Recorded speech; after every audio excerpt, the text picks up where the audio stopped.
when he led college football in completion percentage and he threw almost 40 touchdowns for over 4,000 yards. How tall was he? Because they make it seem like he shrunk all of a sudden, RC. Oh, how lively was his arm? Because all I know is somebody did that. Somebody threw for over 4,000 yards, somebody threw for almost 40 touchdowns, and somebody led college football in completion percentage. Now, I'm trying to figure out, what I try to figure out all the time, Mel, is how a guy that hadn't played football in almost 5 months. Shannon Sharpe has publicly defended Shedeur Sanders and criticized those questioning him. Sanders has earned higher recognition and some fans are responding negatively. Although there's debate about whether he belongs on a second team list, Sharpe maintains that Sanders' career is clearly ascending. Reactions on social media are mixed. Some users are angry, others are surprised, and a few say they anticipated this result. The conversation remains active. When reports confirmed that Shedeur Sanders had been elevated from second team to near top tier status, Shannon Sharpe issued an emphatic response. He delivered a detailed rebuttal to critics, underscoring why Sanders deserved the promotion and directly challenging those who doubted the decision. I don't think that he was underprepared during these meetings. I don't believe any of these stories that he showed up arrogant and that he was bombing his interviews. I mean, you watch the film, he's on time, he's on point. You watch his interviews, he answers like a 10-year NFL veteran. Like, he's clearly dominating OTAs. It's every single day there's a new report of how well he's doing for the Browns in OTAs. And I mean, you can say what you want, it's just OTAs. Okay, if that's your new narrative, then he's doing exactly what he needs to be doing. He's on point, he's on time, he's getting the respect of his teammates, and he's making plays. So we're gonna see years down the line, something's gonna come out that I don't know what exactly it was, but something will come out. Critics have been waiting for an opportunity to dismiss Sanders. They labeled him overrated, accused him of benefiting from nepotism, and claimed his profile came only from his last name and polished image. Within their own echo chamber, they cited every game in which he fell short of huge passing numbers as validation of their doubts. Since Sanders has begun receiving formal recognition, criticism has escalated. A wave of self-appointed analysts is dissecting his throwing mechanics and team role, and many online commentators now argue that his promotion reflects deeper problems within the sport. Shannon Sharpe rejected each criticism directed at Shedeur Sanders. During the broadcast, he turned a routine segment into a detailed examination, acting as presenter, interrogator, and fact-checker. Sharpe walked viewers through game film, season statistics, and scouting reports to show why Sanders merited his recent promotion. Whenever a panelist claimed Sanders had not earned the role, Sharpe countered with completion percentages, efficiency ratings under pressure, and documented late-game drives that changed outcomes. He stressed that the backlash was driven less by on-field evidence and more by reluctance to revise earlier opinions. Sharpe argued that critics were upset not because Sanders lacked qualifications, but because his progress contradicted their initial narrative. By the end of the discussion, Sharpe had moved past simple defense and reframed Sanders as a clear example of performance-based advancement, demonstrating that early predictions can be wrong. Never heard of no Dylan Gabriel or Tyler Shock. What the hell is that? So how is Shedeur Sanders going behind them? I'll tell you how. Collusion. 4 different times they passed on him. How the hell does that happen? 4 rounds. It doesn't happen to a quarterback. We've never seen anything like this before. Shedeur Sanders with the watch. Shedeur Sanders with his bravado. Shedeur Sanders with this supposed arrogance or whatever. Shedeur Sanders' advancement did not happen by chance. While detractors questioned his resume online, he continued to prepare, attend every practice, and deliver accurate throws under pressure. The contrast between his output and the complaints directed at him has been stark. Some critics even argued the selection committee was, quote, biased toward performance, as if rewarding strong play were improper. Rumors quickly followed. Certain commentators speculated that a public relations push from the Sanders family must have influenced voters, suggesting everything from coordinated media strategies to alleged favors for coaches. None of these theories addresses the basic point. Sanders earned his promotion through consistent production, poise in the pocket, precise ball placement, and efficient decision-making. Shannon Sharpe highlighted these facts during his response. He noted that Sanders' performance metrics justify the recognition and emphasize that resistance to the move stems more from prior prejudice than from substantive evaluation. For Sharpe, the goal was clear: present the data, challenge unfounded claims, and correct the narrative. The discussion, therefore, became a broader statement about acknowledging merit and abandoning outdated assumption. Colin Cowherd defend college basketball coaches who have gotten a DUI, come to their defense and say they didn't need to be fired, that they deserve a second chance. But Shedeur Sanders drives 40 miles over the speed limit, gets a one-on-one ticket, and Colin Cowherd comes on his show today and says he's out on Shedeur Sanders. He's seen enough. He can't support him anymore. He can't be in the Shedeur Sanders camp.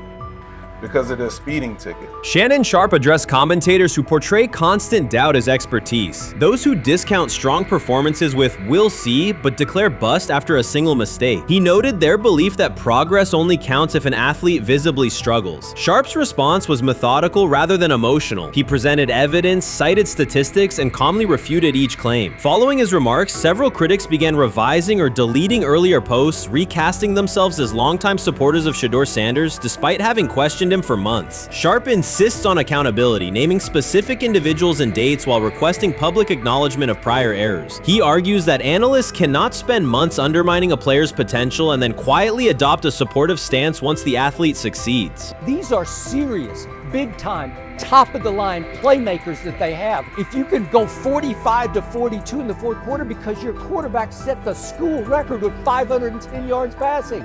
He was flawless. Shedeur is big time. I didn't know for sure, will it translate to the next level of competition? Yes, it might translate to the next level of competition as he can play. Critics who once claimed Shedeur Sanders was unprepared now hesitate to acknowledge their mistake. They resist retracting earlier comments and struggle to accept that an athlete can succeed without their approval. Sanders continues to share practice clips and game highlights without engaging the debate, while Shannon Sharpe documents every dismissive remark, ready to revisit them on national television. The disapproval did not slow Sanders. It underscored his progress and exposed the gap between perception and performance. As a result, the conversation has shifted. Analysts who doubted him now describe him as undervalued and publish detailed evaluations of his mechanics and game management, suggesting long-standing familiarity with his career. In a matter of weeks, critics have recast themselves as advocates, demonstrating how quickly opinion can change when consistent results leave little room for doubt. Shannon Sharpe signaled that his commentary is not over. He considers Sanders' advancement a positive outcome for every athlete who has been overlooked or criticized for having confidence. Sharpe stressed that analysts do not have the authority to determine who deserves recognition based on personal preference. The reaction to Sanders' promotion, he argued, revealed how quickly opinions can shift once results are undeniable. Sharpe pointed out that many vocal critics became quiet when confronted with objective performance data. This exchange, Sharpe insisted, reached beyond defending a single quarterback. It challenged the practice of dismissing achievements that do not fit familiar narratives. He reminded viewers that success does not require external approval and that consistent talent will surface despite online commentary intended to minimize it. While critics reconsider their positions, Sharpe remains steady, assigning credit to the athlete and allowing the scoreboard to confirm the argument. In his view, the statistics speak clearly enough. Sharpe also emphasized that the intensity of the backlash must be placed in context. College football is a volatile environment where unexpected outcomes are common. Therefore, declaring failure based on incomplete evidence only weakens the credibility of sports analysis. The discussion underscored the need for measured evaluation rather than reactive judgment. Dak Jackson and him and everybody else that we talked to have said that Shedeur looks good. He looks really good. Yes. He looks better.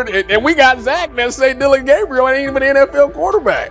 It's true. So how is it that this man can't get a rep with the ones, but that non-NFL quarterback can? We all what agree with sense that. does that make? Some observers now claim that recognizing Shedeur Sanders' strong performance undermines football's traditional standards, even though they previously argued he received coverage only because of his father. Faced with Sanders' current statistics, those critics are searching for explanations that fit their earlier narrative. The data have always been clear. Their earlier objections ignored that fact. Shannon Sharpe is openly highlighting this reversal, comparing past negative remarks with Sanders' recent 400-yard games to demonstrate the gap between criticism and evidence. Sharpe did not force these commentators to backtrack. He simply displayed their earlier claims alongside Sanders' results, allowing the contrast to speak for itself. You first, when you take a look at both of these QBs, who had the most impressive start so far in the preseason? Well, to me, it was Shedeur. I didn't see any interceptions when he was out there. Didn't see anything like that.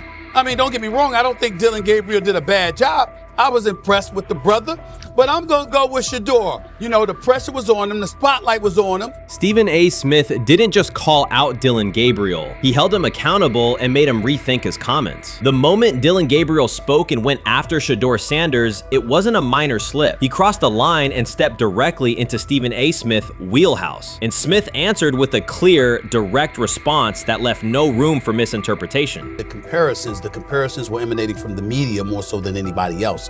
And that's what I think, that's exactly who I think he was directing his comments towards. Having said that, Dylan Gabriel, respectfully, it was stupid.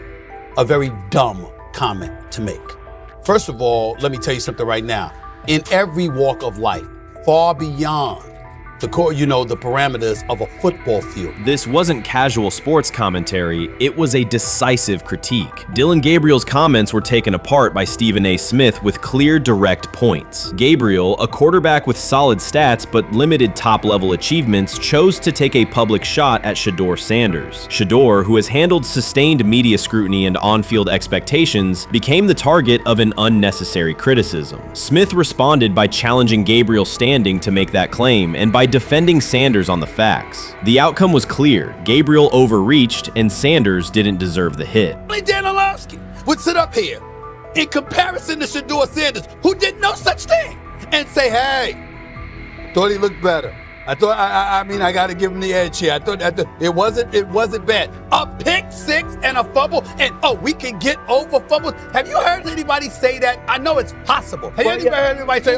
get over? Stephen A. Smith responded immediately. As soon as Dillon Gabriel made his comments about Shedeur Sanders, Smith delivered a clear, point-by-point critique that drew national attention across the NCAA media cycle. Dillon Gabriel has a reputation as a good quarterback, not a dominant one. He can post strong numbers against opponents like Tulsa, but his performance has been inconsistent when the stakes in competition rise to playoff level. Well, those who produce get treated differently than those who don't.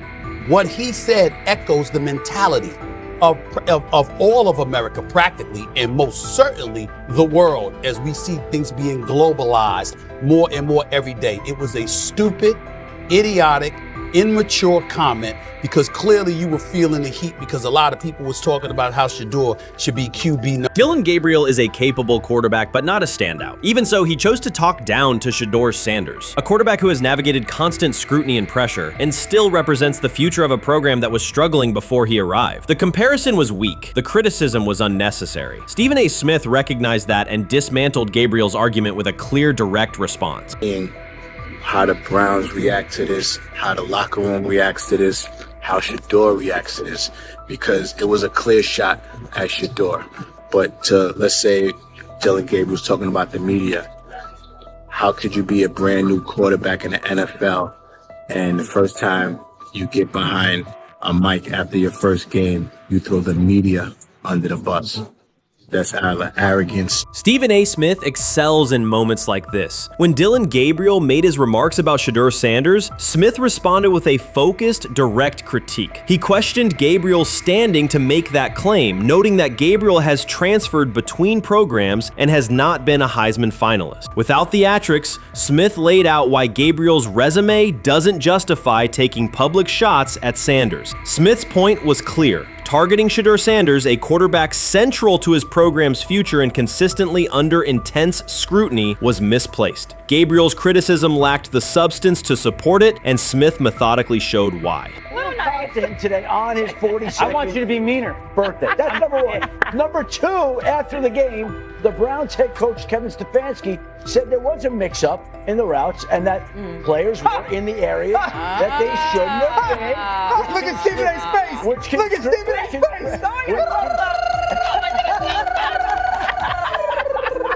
Look at his face. Stephen A. Oh my Lord. The strength of Stephen A. Smith's response was that he didn't just address Gabriel's remarks. He challenged the image around him. Dillon Gabriel often presents himself as an overlooked contender ready to surprise. But the reality is that his profile hasn't commanded broad attention. It's a clear reminder that not every opinion carries equal weight. In defending Shedeur Sanders, Stephen A. was direct and precise. Shedeur isn't just a quarterback. He is Deion Sanders' son, which subjects him to scrutiny far beyond anything Gabriel has faced. Even under that pressure, Shedeur has maintained his composure, shown confidence, and delivered in key moments that helped revive a program many had written off. Stupidity, all of it. I thought it was a clear shot at Shedeur due to the fact that his Oregon coach threw a shot at Coach Prime and Shedeur during their meeting at Colorado last year. But you know what? The cream rises to the top. Let's see what happens this week. I see a lot of the media talking about they think it was about the media and not about Shedeur. And I think that's a chess move. For Dillon Gabriel to take shots at Shedeur Sanders was a miscalculation. Stephen A. Smith made the mismatch clear. Gabriel's attempt to shame Sanders was unnecessary and counterproductive. You don't target Deion Sanders' son when Deion has turned Colorado into primetime television. It underscored that Dillon Gabriel has often played with a chip on his shoulder because the spotlight hasn't followed him. He has been around long enough to compile numbers but not to earn broad respect. That's why going after Shedeur was misguided. Sanders, despite ups and downs, drives headlines. Gabriel's most notable headlines have been his transfers. Stephen A. Smith pressed that point without hesitation, challenging Gabriel's standing and leaving his argument looking like a forced throw that turns into a pick six. You know what? Still needs to thank me a little bit more for that restaurant I treated him and his family to, because it was big time, and stop embarrassing me by going places and trying to use coupons. That's how pathetic he is. The point is that a pick six and a fumble is usually considered a bad day. Stephen A. Smith didn't need to raise his voice to make the point. He presented Dillon Gabriel as a player whose talk outpaces his resume and defended Shedeur Sanders with clear comparisons. That's why he called Gabriel out so directly. The comparison wasn't just unfair, it was forced. Now look at Gabriel's record. The numbers are solid and he can win against average defenses, but the resume lacks defining markers. There's no sustained Heisman contention, no late season surge that reshaped the national picture, and no postseason moment that cements a legacy. The track record reflects steady production, not top-tier impact. That's the gap Smith underscored. Gabriel's criticism of Shedeur Sanders wasn't supported by what he has accomplished, while Sanders continues to carry a program under constant scrutiny. Let's see some of them step up and make some plays out there. Ain't no way. Gabriel ain't no way. He's not built like that. No way. And this one is picked off and going back the other way. Oh my God, why did he stop playing? Now it's a foot race. And that is that. They told me bust out my AP, perfect timing. H-shot, we about to get legendary. Shedeur started next game, baby. Shout out Dylan though, you know what I'm saying? Bro, I love you, my heart. What am I bigger than cheese, bro? You know what I'm saying? But Shedeur got it. Shedeur Sanders is a national brand who draws viewers for both performance and result. Dillon Gabriel's attempt to diminish him read as resentment. And Stephen A. Smith called out the insecurity and lack of awareness directly. Colorado under Deion Sanders is prime time, and Shedeur sits at the center of that spotlight. If Gabriel expected the sports world to agree while he took a shot at Shedeur, he misread the moment. Smith dismantled the argument and questioned the credibility behind it. Gabriel will move on. He'll keep playing, give interviews, and have fans, but this exchange will trail his media profile as a reminder of a misstep. It's a clear example of a resume that doesn't justify taking public aim at a quarterback carrying that level of scrutiny and responsibility. For the Cleveland Browns preseason game today is that the way that some white folks watched Shedeur Sanders last week is the way that some black folks were watching Dillon Gabriel today. And it's not Dillon Gabriel for Dillon Gabriel's sake. Most folks don't have a problem with Dillon Gabriel. It's what he represents, which is the disrespect of a black person for no other apparent reason than they are a confident black person. Dillon Gabriel thought he was aiming up. Instead, he was placed back among quarterbacks who are good but not great. Stephen A. Smith made the central point. Dillon Gabriel doesn't shape the conversation. Sports are about narrative as much as numbers, and Gabriel's story doesn't move the culture, while Shedeur Sanders does. Smith highlighted that contrast clearly. By the end, Gabriel's credibility had taken a measurable hit. The critique was decisive and sent a broader message to any player considering public shots at Shedeur Sanders. If you step into that debate, you will be held to a higher standard and your resume will be tested. Dillon Gabriel learned that the hard way. Watson says he has been mentoring Shedeur Sanders at the quarterback position. The biggest failure in the NFL is now mentoring quarterbacks. The most overpaid underdeliverer at the position is now mentoring 2 rookie QBs and a Super Bowl champ. So what exactly are you mentoring him at? You have had 24 civil lawsuits that you paid off to go away. And when you play, you are as ass as those massage therapists are, apparently. Shedeur Sanders is also a show. It's all about him. It's all about anything else. If you don't see that by now, then you're just blinded. Cleveland's second most talked about player has yet to take a professional snap, and it isn't Deshaun Watson. Rookie quarterback Shedeur Sanders has already captured the locker room's attention and the fan base's enthusiasm, creating a visible shift in the team's internal dynamics. Watson, once the uncontested focal point, now shares the spotlight with a newcomer who has only practiced in shorts. The Browns are experiencing a rapid, unforeseen change in popularity within their roster. Four-man competition. It's not. It's 2 guys versus 2 guys. It's the 2 older guys to be the starter. Yeah. It's the 2 younger guys to position themselves however it may be and show little improvement every single day, right? So, of all the things I'm watching, I'm watching the first 5 when they break a session, the first 5 with the veterans, with the ones. Who's in there, where are they going? The ball's going to Jerry Jeudy, right? Flacco's no dummy, lasts as long as he has, right? He can really whiz it. But as we go on, I want to watch these guys because they probably just got plays installed Tuesday, and they're out there running on Wednesday. Shedeur Sanders arrived in Cleveland and immediately commanded attention. The rookie has yet to take a preseason snap, yet the energy around him inside the building and across social media eclipses what many veterans receive in an entire season. Fan enthusiasm is so strong that Deshaun Watson's jerseys are already drifting toward the clearance rack at the team store. In a matter of days, Sanders has become the roster's second most popular figure, while Watson watches his once secure QB1 status and public approval shrink by the hour. Shedeur or Deshaun? Who do you want as your quarterback next year? Honestly, Shedeur. I love Deshaun though.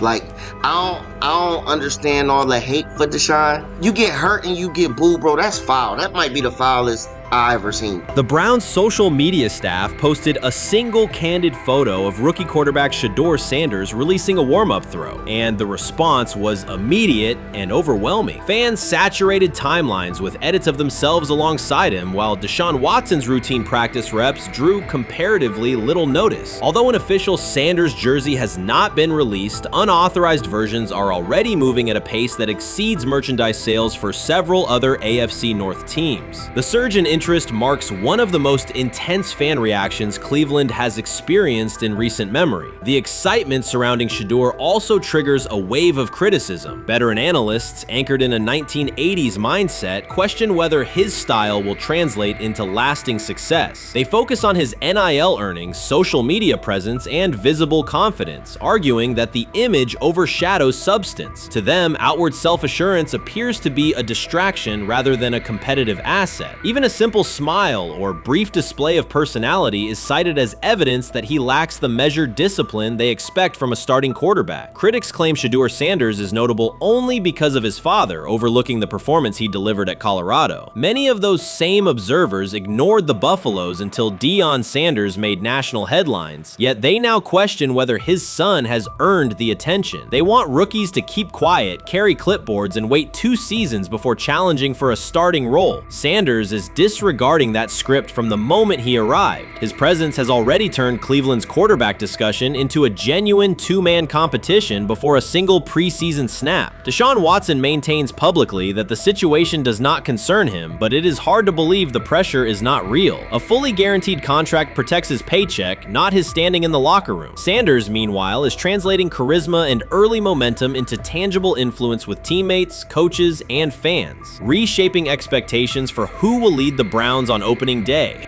I'm a firm believer. If I wanted Shedeur Sanders at 2, at worst at 33, of course I already think that he's better than other quarterbacks. Because that's the type of talent, that's where I would have picked him at. And if he was at 2 or 33, and he still had this same exact skill set, we would be talking about him starting and playing. Right. Well, there'd only be 3 quarterbacks. It'd be 3 not quarterbacks, 4. not 4. Yeah. But to see move to the 5th round, that's cool. They might have to go along with it. But to me, I think if you ask who got the best tools, I'm going with Shedeur. Shedeur Sanders has not taken a single professional snap, yet discussion about him has split NFL social media into 2 camps. One side already argues he should start immediately. The other worries about what that means for veteran quarterbacks like Deshaun Watson. Reporters now line the perimeter of Browns camp, scrutinizing every inconsistency in Watson's spiral and every precise throw from Sanders during drills. Each well-placed pass is clipped, posted to TikTok, and captioned as evidence of a future QB1. Cleveland is no stranger to quarterback drama, but this situation is different. Rather than cycling through another unproven starter, the franchise is dealing with a rookie who entered with more polish, public attention, and perceived readiness than most first-year players. Fans chant Sanders' name before he has appeared in a preseason game, while the established starter works to maintain his relevance. The atmosphere is not yet a full controversy, it is a countdown. Traditional analysts insist on the importance of experience and respecting the process, yet Sanders is progressing on the timeline set by the supporters who already view him as the next leader of the offense.